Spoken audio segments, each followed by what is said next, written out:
BNP মনে করে যখনই ক্ষমতায় যাবে তখনই নির্বাচন করবে। এই অপেক্ষায় অপেক্ষায় অপেক্ষায় কত বছর গেল, এইরকম বোধহয় কিয়ামত পর্যন্ত যেতে থাকে। বিএনপির রাজনীতিতে দীর্ঘদিনের পরিচিত মুখ শাহজাহান ওমর দ্বাদশ জাতীয় সংসদ নির্বাচনের আগে হঠাৎ করেই দল পাল্টে আওয়ামী লীগে যোগ দেন। দল পরিবর্তন করেই তার কথায় আসে নাটকীয় পরিবর্তন। বাঘের গর্জন শুনে যায়, শেক্সপিয়ারের হুয়াক্কা হুয়া বড় বিশ্রী। আওয়ামী লীগে যোগদানের পর ঝালকাঠি এক আসনের নির্বাচনী জনসভায় শাহজাহান ওমরকে বলতে শোনা যায়, বিএনপি মনে করে যখনই ক্ষমতায় যাবে তখনই নির্বাচন করবে। সেই অপেক্ষায় 15 বছর কেটে গেল। এরকম কিয়ামত পর্যন্ত যেতে থাকলেও বিএনপি ক্ষমতায় যেতে পারবে না। শুধু তাই নয়, বিএনপিকে কটূক্তি আর আওয়ামী লীগের প্রশংসা করে তিনি বলেন, বাঘের হুঙ্কার শোনা যায় কিন্তু শিয়ালের হুক্কা হওয়া বড় বিশ্রী। অনেকেই জানতে চান, ক্ষমতার লোভে বিএনপি ছেড়ে আওয়ামী লীগে যাওয়া এই পল্টিবাজ নেতা শাহজাহান ওমর এখন কোথায় আছে? আওয়ামী লীগে যোগ দিয়ে ঝালকাঠি এক অর্থাৎ রাজাপুর কাঠালিয়া আসন থেকে রাতের ভোটে এমপি নির্বাচিত হন শাহজাহান। কাঠালিয়া সরকারি পাইলট উচ্চ বিদ্যালয় মাঠে গত বছরের 4 ডিসেম্বর দ্বাদশ জাতীয় সংসদ নির্বাচনী জনসভায় প্রকাশ্যে অস্ত্র নিয়ে তার লোকজনকে দেখা যায়। এর কিছুদিন বাদে হাসিনা পালালে নাশকতা মামলায় গ্রেফতার হন শাহজাহান। গত বছরের 21 নভেম্বর আওয়ামী লীগের সাবেক আলোচিত সংসদ সদস্য ব্যারিস্টার শাহজাহান ওমরকে কারাগারে পাঠান আদালত। আদালত প্রাঙ্গণে লোকজনের ভিড় থেকে তাকে লক্ষ্য করে জুতা ও ডিম ছুঁড়ে মারা হয়। এ সময় লোকজন বলতে থাকেন, শাহজাহান ওমর বিএনপি ও সাধারণ মানুষের সঙ্গে বেইমানি করেছেন। মীর জাফর শাহজাহান ওমরের সর্বোচ্চ শাস্তি দাবি করছি। এরপর থেকেই কারাগারে রয়েছেন একসময়ের বিএনপির এই সাবেক ভাইস চেয়ারম্যান। জানা গেছে, কারাগারের ডিভিশন চেয়েও পাননি শাহজাহান, ফলে সাধারণ কয়েদিদের মতোই থাকতে হচ্ছে তাকে। কারাগারে তাকে সেভাবে কেউ দেখতেও আসে না, পরিবারের সদস্যরাও তার খোঁজ খবর নেয় না, ফলে কারাগারের দেয়া সাধারণ খাবারই খেতে হচ্ছে তাকে। শাহজাহান ওমর 2023 সালে নভেম্বরে বিএনপিতে থাকাকালীন নাশকতার মামলায় আটক হওয়ার পর জামিনে মুক্তি পান এবং এর পরপরই আওয়ামী লীগে যোগদান করেন। এই দলবদলকে বিএনপির অনেক নেতা পেছন থেকে ছোড়া মারার মতো কাজ বলে অভিযোগ করেন। তবে শাহজাহান ওমর নিজেকে বিএনপির রাজনীতির লাস্ট ঘোড়া হিসেবে আখ্যায়িত করেন। তিনি বলেন, আমি বিএনপিতে অন্যতম ঘোড়া ছিলাম, এখন বিএনপিতে আর কোনো ঘোড়া নেই। বিএনপিতে এখন আছে ভেড়ার দল। অনেক ভেবে দেখলাম এখন আর এই দল করা যায় না।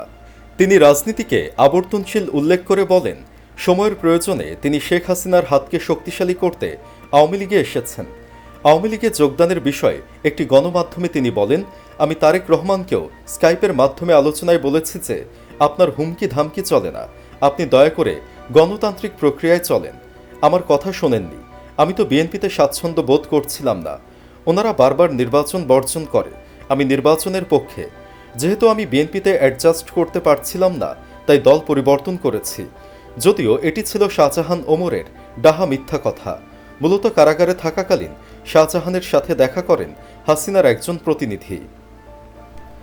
সেখানে এই কুলাঙ্গারকে মোটা অঙ্কের অর্থের প্রস্তাব আর এমপি হবার লোভ দেখানো হয়। এটি ছিল হাসিনার কূটচাল, যাতে বিএনপিকে শেষ করে দেয়া যায়। লোভী ওমর হাসিনার দেয়া টোপ গিলে এমপি হয়ে যান। দুর্নীতি আর ক্ষমতার লোভের কারণে শেষ হয়ে গেছে স্বঘোষিত হ্যাডামওয়ালা রাজনীতিবিদ, বিএনপির সাবেক ভাইস চেয়ারম্যান ও সাবেক আলোচিত সংসদ সদস্য ব্যারিস্টার শাহজাহান ওমরের রাজনৈতিক ভবিষ্যৎ।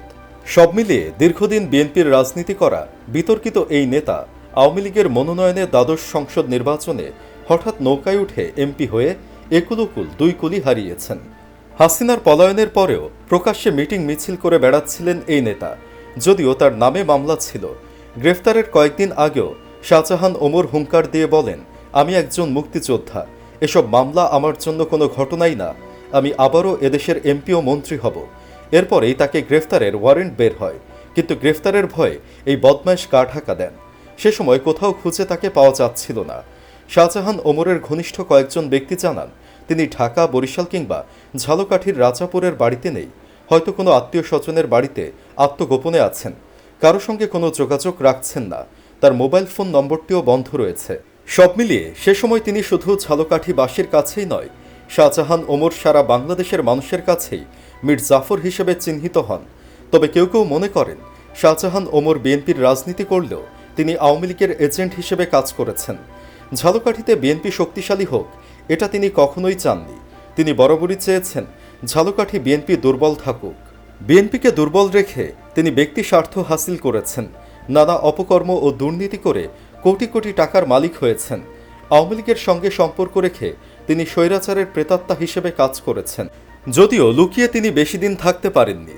পুলিশ ও আদালত সূত্রে জানা যায়, কাঠালিয়া উপজেলা বিএনপির কার্যালয় ভাঙচুর করার অভিযোগে 2023 সালের 4 ডিসেম্বর একটি মামলা করেছিলেন আক্তার হোসেন মীর বহর নামে এক ব্যক্তি। তিনি বিএনপির রাজনীতির সঙ্গে জড়িত। ওই মামলায় শাহজাহান ওমরকে গ্রেপ্তার দেখিয়ে আদালতে সোপর্দ করে রাজাপুর থানা পুলিশ। জানা গেছে, গ্রেফতারের দিন সকালে বরিশাল থেকে ঝালকাঠির রাজাপুরে যাওয়ার পথে পিংড়ি এলাকায় হামলার ঘটনা ঘটে। এতে তার গাড়ি ক্ষতবিক্ষত হয়ে ধ্বংসস্তূপে পরিণত হয়। এতে শাহজাহান ওমরও আহত হন। এ ঘটনায় তিনি বাদী হয়ে থানায় মামলা করতে যান। তবে কাঠালিয়া থানায় তার নামে থাকা পূর্বের ওই মামলায় তাকে গ্রেফতার করে পুলিশ। ঝালকাঠি 1 আসনের সাবেক সংসদ সদস্য ব্যারিস্টার এম শাহজাহান ওমরকে কারাগারে পাঠানোর ঘটনায় সেদিন আনন্দ মিছিল করে বিএনপি। গত বছরের 21 নভেম্বর কাঠালিয়া উপজেলা বিএনপি ও সহযোগী সংগঠনের উদ্যোগে এ আনন্দ মিছিল বের হয়। মিছিলটি উপজেলা শহরের বিভিন্ন সড়ক প্রদক্ষিণ করে দলীয় কার্যালয়ে গিয়ে শেষ হয়। উল্লেখ্য, ঝালকাঠি জেলা প্রতিষ্ঠিত হবার আগে বাকেরগঞ্জ 12 আসনের সংসদ সদস্য ছিলেন শাহজাহান ওমর। পঞ্চম, অষ্টম ও দ্বাদশ জাতীয় সংসদে তিনি ঝালকাঠি 1 আসন থেকে নির্বাচনে লড়ে জয়লাভ করেন। খালেদা জিয়ার প্রথম ও তৃতীয় মন্ত্রিসভায় একাধিক দফতরের দায়িত্ব পালন করেছেন তিনি। দীর্ঘদিন বিএনপির রাজনীতির সাথে যুক্ত থাকার পর দ্বাদশ সংসদ নির্বাচনের আগে আওয়ামী লীগে যোগ দেন শাহজাহান ওমর। শুধু শাহজাহান ওমর একা নন, বিএনপি ছেড়ে আওয়ামী লীগে যোগ দিয়ে বিপাকে আছেন নারায়ণগঞ্জের তুখোড় রাজনীতিবিদ তৈমুর আলম খন্দকার। একসময় ছিলেন বিএনপি চেয়ারপারসন খালেদা জিয়ার উপদেষ্টা, কিন্তু তিনিও অর্থের কাছে বিক্রি হয়ে যান। দলীয় সিদ্ধান্ত উপেক্ষা করে 2022 সালের 16 জানুয়ারি নারায়ণগঞ্জ সিটি কর্পোরেশন নির্বাচনে মেয়র পদে অংশ নেন তিনি। দলের স্বার্থ বিরোধী এই কাজের জন্য তাকে প্রথমে বিএনপির চেয়ারপারসনের উপদেষ্টার পদ থেকে প্রত্যাহার এবং পরে দল থেকে বহিষ্কার করা হয়। তারপরও বিএনপির বিভিন্ন কর্মসূচি ঘিরে শহরের মাজদাইর এলাকায় তার বাড়িতে বিএনপি নেতাকর্মীদের নিয়মিত আসা যাওয়া ছিল। কিন্তু দ্বাদশ জাতীয় সংসদ নির্বাচনকে সামনে রেখে তিনি আওয়ামী লীগ সরকারের পৃষ্ঠপোষকতায় গঠিত তৃণমূল বিএনপির মহাসচিবের দায়িত্ব নেন এবং তীব্র সমালোচনা উপেক্ষা করেই সংসদ নির্বাচনে রূপগঞ্জ আসনের প্রার্থী হন। সংশ্লিষ্ট ব্যক্তিরা বলছেন, তৈমুরের প্রত্যাশা ছিল বিএনপির অনেক নেতা তার দলে যোগ দেবেন এবং তিনি ক্ষমতাসীন দল আওয়ামী লীগের সহযোগিতায় সংসদ সদস্য নির্বাচিত হবেন। কিন্তু হাসিনার মাস্টার মাইন্ড বোঝা বড় দায়। হাসিনা আসলে চেয়েছিলেন এসব মীর জাফরদের বিএনপি থেকে বের করে এনে বিএনপিতে বিশৃঙ্খলা সৃষ্টি করা। তবে তাদেরকে কখনোই এমপি হতে দিতেন না হাসিনা। হয়েছেও তাই। নির্বাচনে তৈমুরকে লড়তে হয় আওয়ামী লীগের প্রার্থী গোলাম দস্তগীর গাজীর সঙ্গে। ফলাফল মাত্র 3000 ভোট পেয়ে জামানত বাজেয়াপ্ত হয়। বর্ষিয়ান রাজনীতিকের এই পরিণতিতে তাকে সামাজিক যোগাযোগ মাধ্যমে নানাভাবে ট্রলের শিকার হতে হয়। কিংস পার্টি খ্যাত তৃণমূল বিএনপির মহাসচিব আলোচিত নেতা অ্যাডভোকেট তৈমুর আলম খন্দকার থাইল্যান্ডে অবস্থান করছেন। সেখান থেকে তিনি লন্ডনে যাবেন। আপাতত তার দেশে ফেরার কোনো সম্ভাবনা নেই। অনেকেই বলছেন, লোভে পাপ আর পাপে মৃত্যু। অতিরিক্ত লোভের কুফল এখন তৈমুর সাহেবকে পেতে হবে, কারণ দল তাকে অনেক কিছু দিলেও তিনি তা ভুলে বেইমানি করেছেন। সুপ্রিয় দর্শক, জাতীয় বেইমান শাহজাহান ওমরকে নিয়ে আপনার কি ভাবনা জানিয়ে দিন কমেন্ট বক্সে। ভিডিও ভালো লাগলে লাইক দিন এবং চ্যানেলটি সাবস্ক্রাইব করুন।